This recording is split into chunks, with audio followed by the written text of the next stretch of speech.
Welcome to this episode of the $1 Million Mastermind. I'm Larry Weidel, and before we get started, if you want to know exactly how to win again and again, go to weidelonwinning.com/webinar now to watch something I've put together for you. Now let's get going into this episode of $1 Million Mastermind. I'm talking this afternoon with Jeanne David, exciting CEO, founder of Outer Isle Gourmet, fifth ranked fastest growing company in 2020 in California, and exciting new expansions and horizons. I think you're going to see her healthy product line everywhere. She started primarily in the cauliflower pizza crust and sandwich thin business. And welcome, Jeanne. And it's just great talking to you. How many products do you have in your product line now? Thank you, Larry. We currently have 5 SKUs, and we have yet to really have the bandwidth to bring out our innovations because we've had to keep up with demand, and because we are a manufacturer. So we are looking forward to next year. We'll bring out, this year we brought out our everything sandwich then, and that has been a huge hit. But what was that again? Other innovations. What was that? Would you repeat that one again? That was everything sandwich thins. So okay. It's, the hugely popular spice that is everything. Trader Joe's has a ton of everything seasoning. They've got a bunch of products that have that everything seasoning. So it's like the New York bagel that has everything seasoning on it. Right. So this is the healthy version of that everything bagel. Customers love it. And it's called Everything Sandwich Thin. Everything Sandwich Thins. And where can people get them now? Really just starting to hit the market. You can get them on our website, most readily available. There is one store in New York, Wegmans has it on the East Coast. Whole Foods will be rolling it out throughout the country very soon. And this is, your website is Outer Isle Gourmet? Yep, outerIsleGourmet.com. Okay, and talk about now, you went from your initial R&D experience and you started ramping up from there. How did you ramp up to where all of a sudden everything breaks loose and you're the 5th fastest growing company in California? That had to be a what did I get myself into experience for yourself. Well, it certainly didn't happen overnight. I will say that. Really, it was a very natural progression. Again, since we are a manufacturer, we have to keep those thoughts and constraints in mind when we grow, right? So we were in 4 Whole Foods for the year. And that was critical to get I said, we spent time doing demos on the weekend. We got the velocity sell-through we needed. And the next year they put us into a region, which was 52 Whole Foods. We thought that was an amazing, achievement. So after that we were in one region for 1 year. We quickly went to 3 more regions of Whole Foods in the next year, rolled out. So that was 2016, 2017, 2018. Then we got Whole Foods National. And so really all of our growth was concentrated through Whole Foods expansion. We had great velocities at shelf. It's a very, it's kind of the gold standard in natural grocers, right? And so we were able to do that really well. We sold well in their store. And so it was the point where they said they wanted to take the product nationally because you could only grow beyond 4 regions. You could only go to national. You couldn't grow more per region at that point. So you had to take the giant leap. And that's when we built out, we realized we're run out of capacity. at our previous plant, and we built out a 37,000 square foot facility to handle the demand. So You say you do your own manufacturing. Why is that important? I know the answer, but I want you to right, say it. it is, and it's very interesting as you talk to more and more CPG entrepreneurs. But for us, it was always about product quality and just the sheer volume. Like, we bring in 150,000 pounds of fresh cauliflower a week now. You know, no co-manufacturer has the ability to handle that kind of volume of a fresh, of a fresh ingredient. So the co-manufacturers are all equipped to do the flours. All the dried flours are good for them.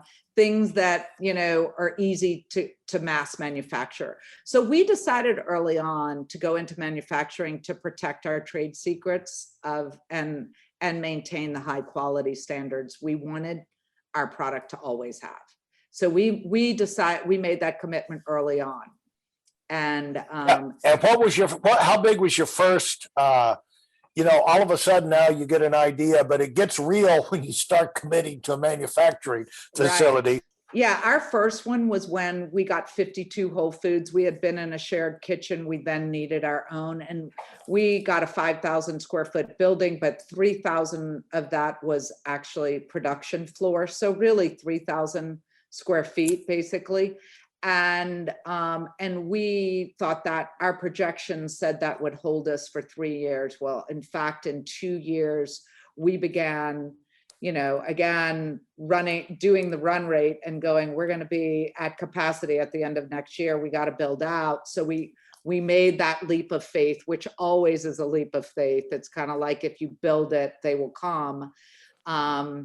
And so we built out this 37,000 square foot facility in Ventura with the ability to expand, because at that point in our development, we could not take on any more accounts, because we knew that if we took any more on, we would not be able to roll out Whole Foods National.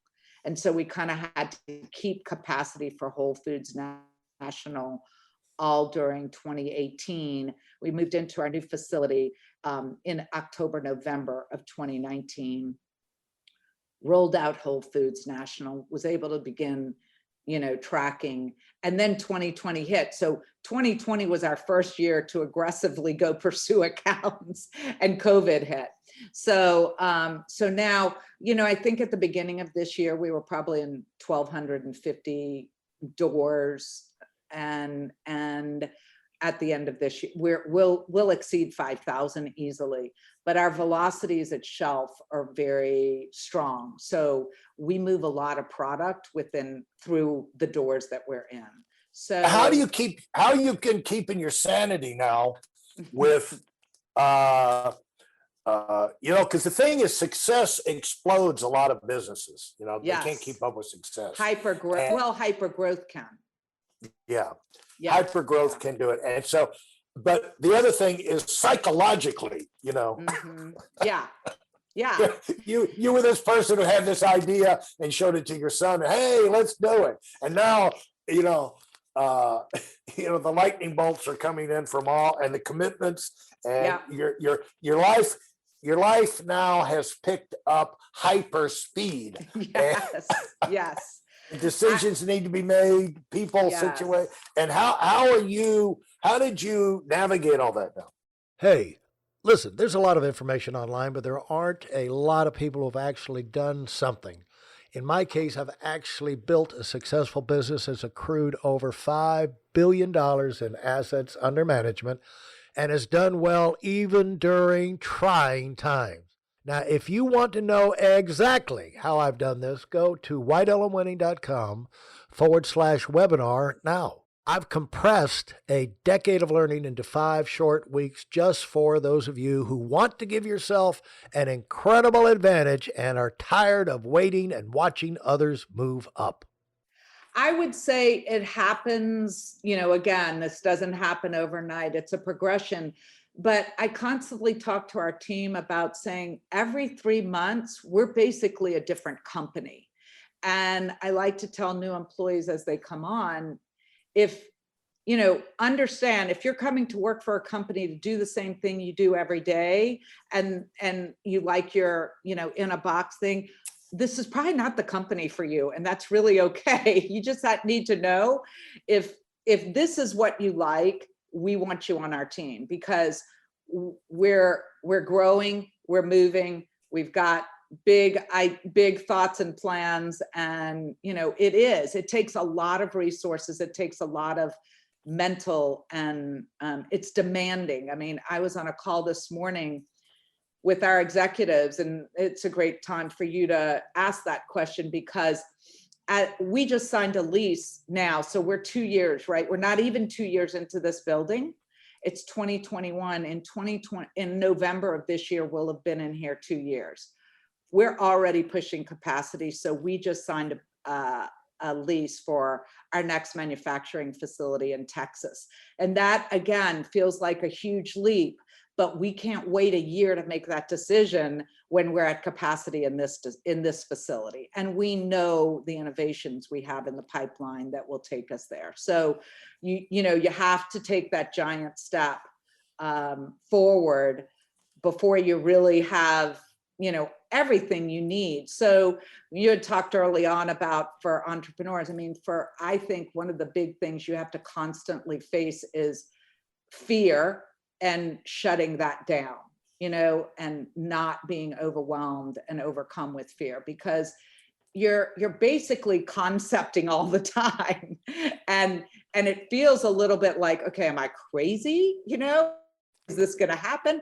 But back to managing this. We had a call this morning amongst our executive team about communication and beginning to put in parameters for all of us as we expand, just to the level we are and beyond, because we'll expand, a great bit this year in Q3 and Q4. Just that we put in the parameters for all of us to stay healthy and balanced. And we've agreed at 6 p.m.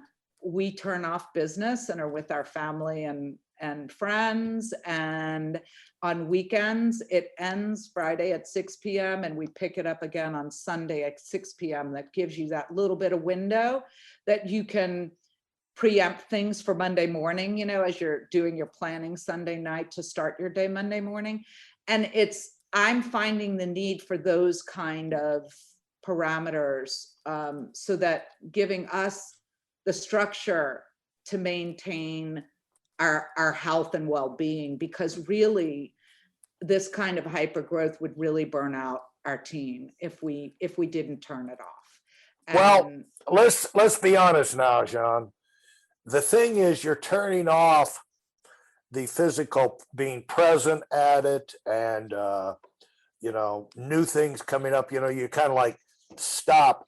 But the truth of it is, you need that processing time away. Yeah. If you can get it, because your mind never stops thinking about it. Right. Would that be true? Right. I would say that's true, but you need the interactions to stop, so that you can need the interaction. process. You need Yes. the interaction to stop. And also, you can't tell someone, don't think about it. Just Right. relax. What I always love is, why don't you just relax? It's just like, nothing is more boring than me, to Right. me, than going laying on the beach or something like that. Right. They asked Jay Leno, you're always in California. You're always still doing these one night stands around the country. Why don't you go take a cruise? Why don't you go tour, Europe, and take some time off? And he looked at him, are you crazy? He said, Right. I'd be bored out of my mind. And so Yeah. you can't just stop. You got to do something. But when you give people, like, get out of here, go, like, they can get back. They've got their kids, they've got their spouse, they've got their dogs, they've got the things Right. going on. And those things, Right. and dealing with those things forces them to have a pattern interrupt, where otherwise they might burn their minds out thinking about a particular subject. Yeah. Right. That reset. It's Yeah, that reset. it's a reset. And Yeah.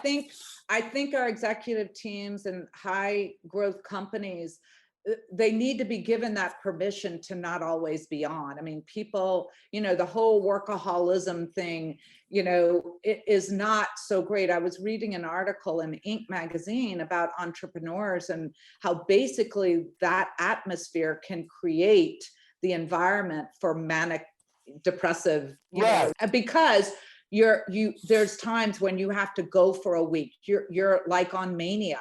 Right. And then the down from that, because your body needs the down. So what I feel like in talking with my executives is hearing, especially our ops guys go, I need to shut down. Like I need to know that I can have time where I'm not being called and I'm not being, because ops is really the one on the anvil right now with our hyper growth. They're the one having to keep up with this demand and regulate what sales can sell, and because of what they can produce. So it's very interesting, but giving them that permission by putting in these boundaries. Hey, I think it's best for our whole team if we live by this. Now, we also said there'll be times, and we know there that will be mission critical. Yeah. And that's what we said. If you've got to do it, and we're talking text and phone, you can always send an email. Yeah, if you have to control your emails. There's always going to be harvest time. Anytime you're growing, there's always going to be a time. There's always going to be planting time and harvest time. Where it's planting time, you're going around the clock to kind of get it in the ground, and the weather, and you got to take advantage. Things are not in your control, and when you get the chance to do it, everything else has just got to stop, and you got to get it done. And then it's about you maintain, you grow, but then harvest time will come if you've done it right, and that's a good thing. Right, but and everybody has energy for it. Everybody has energy for it, and it's your ability to stay in control of and most of the time, and not. You can't live every day like it's planting and harvesting time. You know what I'm saying? Right. No. You will burn out. So you'll burn out, and you'll be unpleasant to work for, and it'll be hard for you to have any kind of good people who will want to work with you. And now your problems get worse, Right, exactly. So, that's another thing. I started implementing, like, Tuesday and Thursdays are the only days that I'll take outside meetings, because I'm just finding that Monday is my day, right? I look, is touching base with all my executives, and we've got calls set up, and then you have emails in there, right? So as things begin expanding, because when you grow, it's not just that your revenue grows, it's everything expands. I mean, the amount of marketing emails I get daily is insane, so just weeding through your emails can take you half a day, right? Because I always try to keep up on a daily basis with emails. So, putting in the parameters you need to stay balanced and well while in the middle of this, I believe that we're finding very critical, because we want to be a healthy organization. We're a family, and so having those parameters, really, probably we need it more than anybody, because we've got to have those hard stops where I know if my son calls me at 7:00, he's calling me to be mom, not CEO, and right. that's a very fine balance to have. So, and an important one. Right. So, yeah. Well, this is fantastic. I'd love to just keep talking to you forever and hear about how you got into social media, how you got into this, how you got into that. But maybe we'll get a chance to talk later after you've gone through another phase of growth, because I know I would sure love to do it. And I'm going to do my part because I love your product to keep you growing. Thank you. And I'm glad to hear about this new one and how I can get my hands on it by ordering online at outerilegourmet.com. Yeah, and so and that was the everything sandwich thins. So you can get them before anybody else. Yeah, they're not widely available yet. So Jeanne, this has just been a lot of fun. And thanks so much. I'm just really proud of your vision and your impact and the jobs you're creating. One quick question I do have. You said Texas, you're a California company and Yes. starting. Yes. You got to go where the answers are as you get bigger, folks. Yes. And all of a sudden now,